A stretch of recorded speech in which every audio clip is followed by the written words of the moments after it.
Buongiorno da Sicilia 24, questi i titoli del nostro telegiornale. Accoltellata dall'ex marito a Catania, lascia la terapia intensiva la 51enne ferita lo scorso 2 aprile nel quartiere Picanello. Resta in carcere invece l'uomo accusato di tentato femminicidio aggravato. Rinviati a giudizio 3 giovani per la sparatoria di Monreale, costata la vita a 3 ragazzi nel 2025. Prima udienza l'8 giugno a Palermo, ammessi i familiari delle vittime come parti civili. Palermo, tentato omicidio alla Vucciria, 6 anni allo studente americano che 2 anni fa aveva coltellato un giovane bengalese. A Camastra, nell'Agrigentino, 3 operai sono precipitati da un'impalcatura. Stavano lavorando in un cantiere per la ristrutturazione di un'abitazione, 2 sono in gravi condizioni. Il crollo del petrolio sotto i $100 spinto dal cessate il fuoco apre la possibilità di un calo dei carburanti, anche se per ora i prezzi alla pompa restano invariati. Nicemi, a 2 mesi dall'emergenza sono ancora bloccati i contributi per gli sfollati. Il comitato evento franoso denuncia risorse disponibili ma non distribuite. Calcio, il Catania riflette sulla prima sconfitta casalinga, il Picerno ha vinto in rimonta al Massimino, magro finora il bottino di Viali sulla panchina rossazzurra.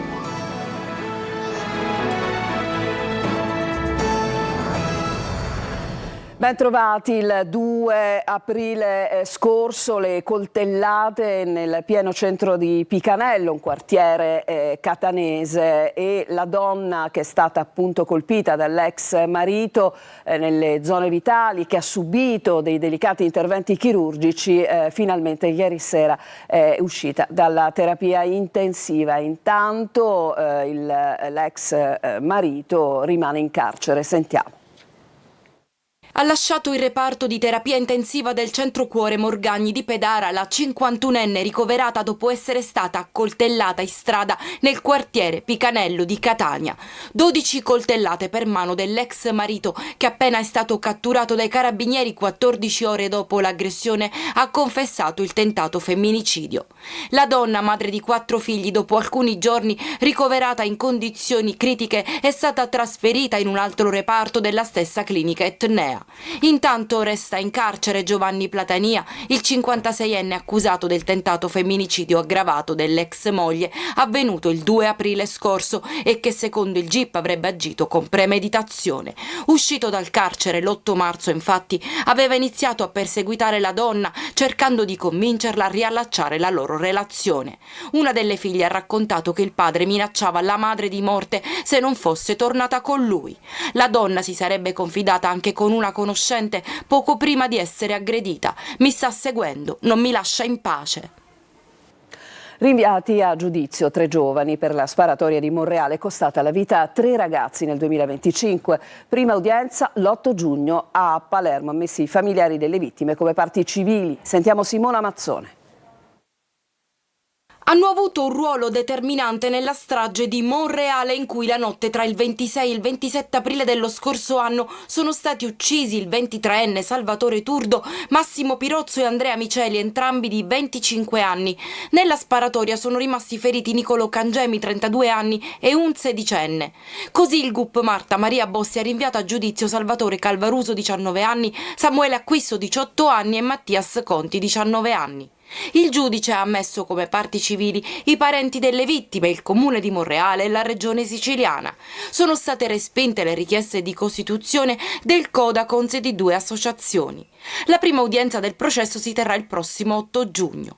La notte della sparatoria scoppia per un diverbio una rissa ricostruita dagli inquirenti grazie alle immagini delle telecamere di sorveglianza di alcuni negozi e di una banca e a diversi testimoni. Conti e i 2 suoi amici, tutti di Palermo, litigano con le vittime perché invitati a non guidare in modo spericolato con lo scooter, visto che le strade del paese sono piene di persone perché è in corso una festa religiosa. Conti, secondo il racconto di alcuni testimoni, esplode diversi colpi puntando dritto contro uno dei ragazzi che cerca di fuggire. Il 19enne poi avrebbe alzato le braccia in segno di vittoria. Nell'inchiesta sono stati coinvolti anche altri giovani che sono accusati di aver partecipato alla rissa. La loro posizione è stata stralciata. Fu un giovane turista americano l'autore dell'aggressione del 14 dicembre 2024 alla Vucciria di Palermo. Il GUP ieri ha condannato il ragazzo di 19 anni a 6 anni di reclusione per tentato omicidio. Manlio Viola. Dovrà scontare 6 anni di reclusione, 2 dei quali già scontati durante la fase del processo, il giovane americano di 29 anni, Joseph Decker, autore di un'aggressione culminata in un tentato omicidio avvenuto la notte del 14 dicembre di 2 anni fa alla Vucciria di Palermo. Decker, che quella sera era completamente ubriaco, era in vacanza a Palermo. Uscendo dal B&B, aggredì e colpì con una decina di coltellate un giovane bengalese di 29 anni. Aggressione e ferimento avvennero in via dell'Argenteria. L'unica motivazione sembra fosse proprio l'ubriachezza dell'americano, che in quelle stesse ore è stato ripreso più volte dalle telecamere di sicurezza andare avanti e indietro nel B&B dove alloggiava e poi fermato in zona Oreto mentre danneggiava un'autovettura. Dopo l'aggressione però, nonostante ubriaco, l'americano si era disfatto di coltello e abiti insanguinati gettandoli in un cassonetto. Il ragazzo ha ammesso le sue colpe, ha chiesto scusa con una lunga lettera e risarcirà il bengalese sopravvissuto all'aggressione. Per questo ha ottenuto le attenuanti e il GIP Patrizia Ferro lo ha condannato solo a 6 anni di reclusione. I difensori di Decker e gli avvocati Dario Falzone e Michele Della Vedova hanno annunciato che aspetteranno le motivazioni della sentenza per valutare se impugnarla in appello oppure desistere. Botte, sopraffazioni, minacce a 2 genitori anziani per ottenere denaro per l'acquisto di droga a Pozzallo. Nel Ragusano un 27enne è stato arrestato e allontanato dalla famiglia. Un incubo durato quasi un anno che oggi trova pace. Veronica Barbarino. Le mura domestiche avevano smesso di essere un rifugio sicuro e per quasi un anno sono diventate il luogo della paura, dove 2 genitori hanno vissuto chiusi in casa, ostaggi della violenza del proprio figlio in una quotidianità segnata dall'angoscia. Accade a Pozzallo, dove 2 anziani genitori hanno più volte chiamato in soccorso i carabinieri per difendersi da minacce, aggressioni e continue richieste di denaro da parte del figlio. Una violenza alimentata, secondo quanto ricostruito dagli investigatori, da una grave tossicodipendenza.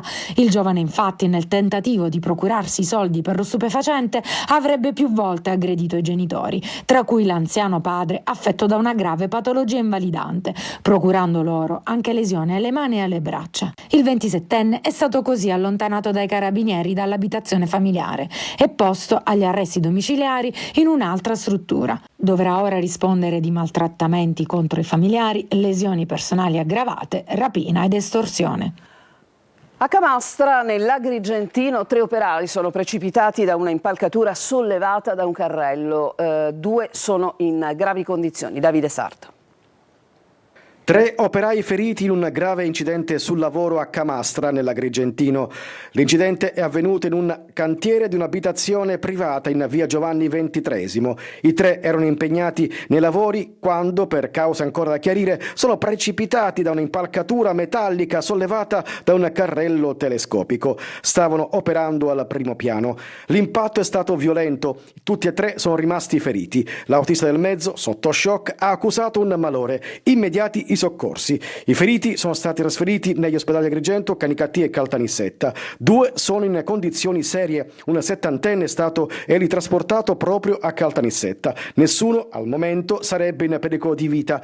Sul posto i sanitari del 118 e i carabinieri che hanno avviato gli accertamenti per chiarire la dinamica e verificare il rispetto delle norme di sicurezza sul lavoro. Intervenuti anche gli ispettori del lavoro dell'ASP di Agrigento. Rispettiamo i trattati, ma non siamo in guerra, pronti a dire no quando le richieste sono contro la legge. Il ministro della Difesa Crosetto ha illustrato ieri pomeriggio alla Camera dei Deputati l'informativa urgente del governo sull'uso delle basi americane in territorio italiano. Orazio Longo. Nessun governo di nessun colore politico ha mai disatteso o anche solo ventilato in 75 anni l'ipotesi di non attuare i trattati fra Italia e Stati Uniti e noi continueremo a rispettare patti e accordi internazionali. Il ministro della Difesa Crosetto parla alla Camera dei Deputati per l'informativa urgente del governo sull'uso delle basi USA in territorio italiano dopo lo stop a Sigonella per i bombardieri diretti in Iran. Rispettare questi accordi non significa essere coinvolti in una guerra, che come tutti sanno nessuno di noi ha voluto, ma rispettare degli impegni entro i confini dettati dalla legge e dalla Costituzione. Dati alla mano, Crosetto sottolinea che non si riscontra un aumento delle attività nelle basi negli ultimi 3 anni rispetto al periodo 2018-2022. In particolare sui mezzi a pilotaggio remoto a Sigonella si è passati dai 1293 del 2022 ai 338 del 2025. Il ministro ha poi richiamato il vincolo degli accordi e quello di segretezza che caratterizza i trattati internazionali e che il governo sta applicando in completa continuità con il passato. Noi siamo il semaforo che fa applicare delle regole internazionali. Dice sì quando sono possibili e no quando non è possibile. Per il resto non ci sono meriti da prendere, ma soltanto un'alleanza e dei patti che una nazione seria rispetta.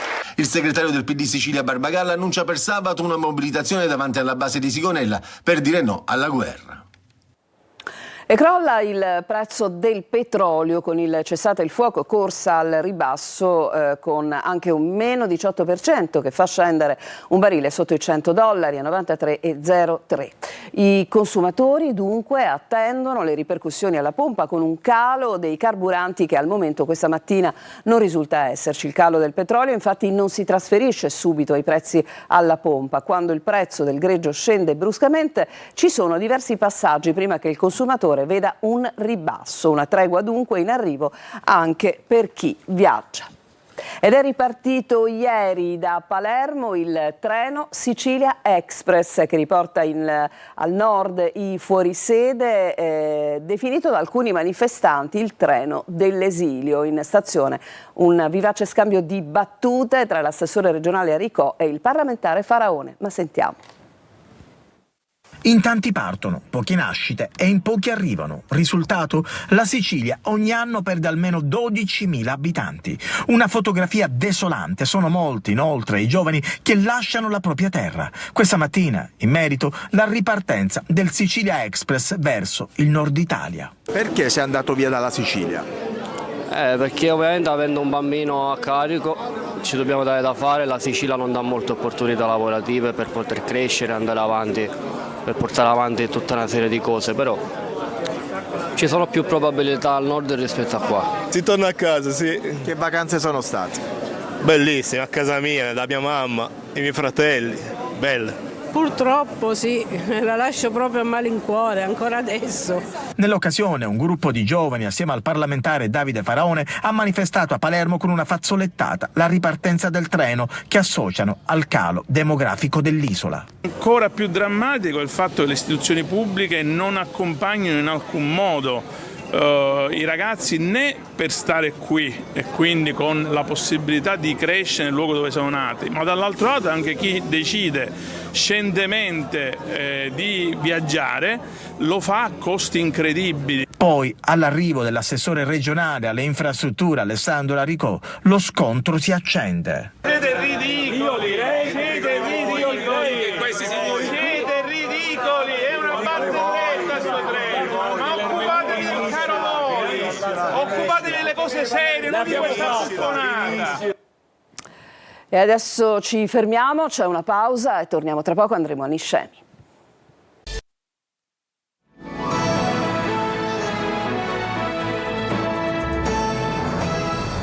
Siamo tornati in studio a Niscemi. Dopo 2 mesi dall'emergenza restano bloccati i contributi destinati agli sfollati. Il comitato chiede interventi immediati, risorse disponibili ma non distribuite. Gerry Italia.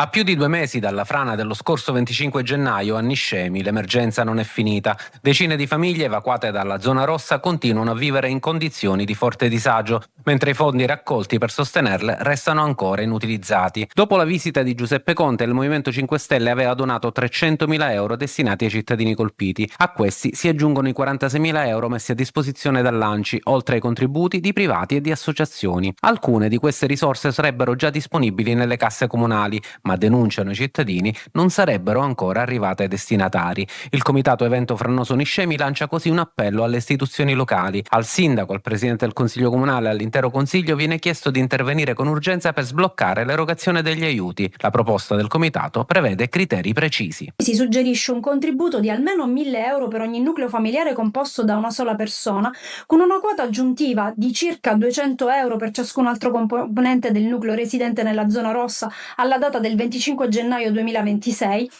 e un ulteriore contributo di 200 euro per ogni familiare titolare di legge 104 o di età superiore ai 65 anni. Ciò che chiediamo inoltre è che i contributi vengano erogati fino a esaurimento delle somme disponibili. Un modello che ricalca quello del contributo di autonoma sistemazione già utilizzato nell'emergenza e che, secondo il comitato, garantirebbe equità e rapidità nella distribuzione. Intanto, sul territorio cresce la tensione. Per le famiglie sfollate il tempo dell'attesa è finito. Adesso chiedono risposte concrete.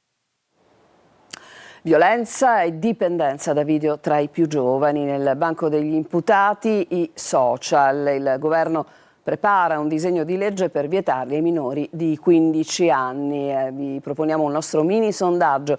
Il divieto trova il consenso di molti, ma ci si chiede se si potrà applicare. Desiree Ferlito. Una generazione sempre più connessa, ma anche sempre più esposta. E allora la domanda è netta: protezione o proibizione? Il ministro dell'istruzione Giuseppe Valditara apre il dibattito e propone di vietare l'uso dei social ai ragazzi al di sotto dei 15 anni. Un'idea che nasce da un'esigenza concreta: arginare fenomeni sempre più diffusi tra i ragazzi, dal cyberbullismo alla dipendenza digitale, fino ai rischi legati all'esposizione precoce online. Quanti anni hai? 14. Ce l'hai TikTok? Sì, ho perso tempo, mi piace. Tu non ne hai TikTok, perché? Perché non mi piacciono usarli, non mi piace neanche usare i social. È difficile vietare, soprattutto con i ragazzini di oggi che la tecnologia, diciamo, sono molto esperti. Non so se si riesce a ideare un metodo che realmente funzioni. Tra le pieghe della proposta emerge di fatti un nodo cruciale: quanto è facile arginarla? Come hai fatto a registrarti? Io ho messo la mia mail e ho cambiato soltanto la data. Se fanno la registrazione loro è normale che magari possono mettersi maggiorenni e quindi poi magari andare a contenuti che non sono adatti a loro. Bisognerebbe avere molto tempo da impiegare per riuscire a non farli entrare nel mondo dei social a quell'età.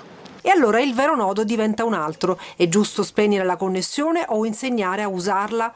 I social sono davvero il male di tutto? Sgomento, preoccupazione e paura dopo l'accoltellamento di una professoressa da parte di un tredicenne. Tutti questi bambini che comunque tipo che non si mostrano in viso, che alzano mani, cioè danno un messaggio comunque brutto alla società. Perché la sfida non è solo tenere i ragazzi lontani dai social, ma prepararli a starci dentro senza perdersi. Siccome cammino con la moto, capita di essere per strada, se telefono a casa e dice sai stai per strada, per questo, ma poi non lo uso per niente. Ci fermiamo ancora, c'è un'altra pausa e poi il calcio.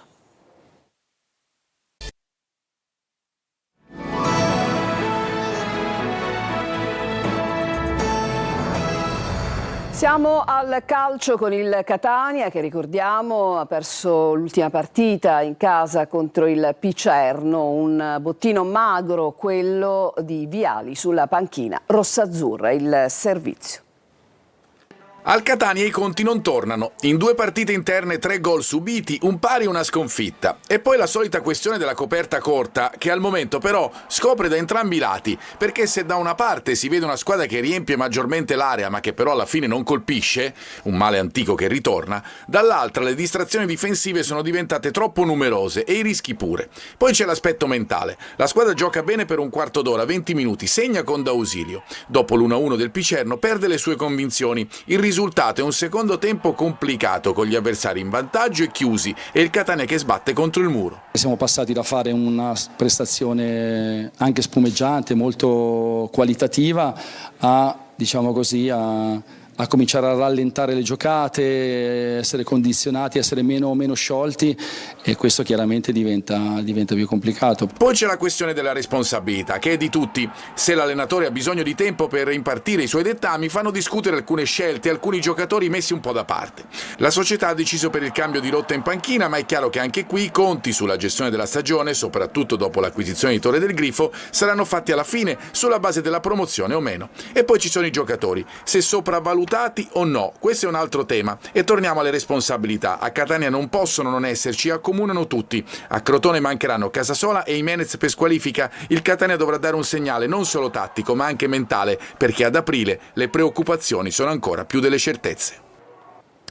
Il Palermo continua a vincere, ma la zona della promozione diretta resta distante. 4 punti rosanero che però si preparano per la grande sfida di venerdì a Frosinone, che a questo punto diventa decisiva. Marco Gullà. Il Palermo, dopo la vittoria casalinga sull'Avellino, resta quarto in classifica, anche se riesce ad accorciare dal Monza, ora distante 2 punti. Restano invece 4 i punti di distanza dal Frosinone, che è secondo, tra l'altro prossimo avversario dei siciliani. Venerdì, proprio allo Stirpe, sarà in programma lo scontro diretto tra Frosinone e Palermo. Se i rosanero vorranno dare una sterzata netta e concreta per la promozione diretta, devono centrare un solo risultato, la vittoria. E proveranno a farlo con un Ranocchia tornato ai livelli di 2 anni fa, con già 5 gol all'attivo in tutto il campionato. È un obiettivo che mi ero posto già da inizio stagione, che mi pongo sempre all'inizio dell'anno, e sono molto contento di averlo raggiunto. E ancora il campionato, mancano 5 partite, quindi spero ancora di dare il mio contributo. Sospiro di sollievo riguardo alle condizioni di Iorone. Negli accertamenti clinici hanno escluso lesioni muscolari dopo il cambio al 57esimo della gara contro l'Avellino. Il portiere finlandese si è fermato in tempo, non ha appena avvertito fastidio alla gamba destra, e la sua presenza per la sfida contro il Frosinone non sembra a rischio. Anche per Palumbo si è trattato solo di semplici crampi che non preoccupano in vista del prossimo impegno, così come per Bani e Ceccaroni, usciti anzitempo durante l'ultima sfida solo per segni di affaticamento che dovrebbero essere smaltiti rapidamente.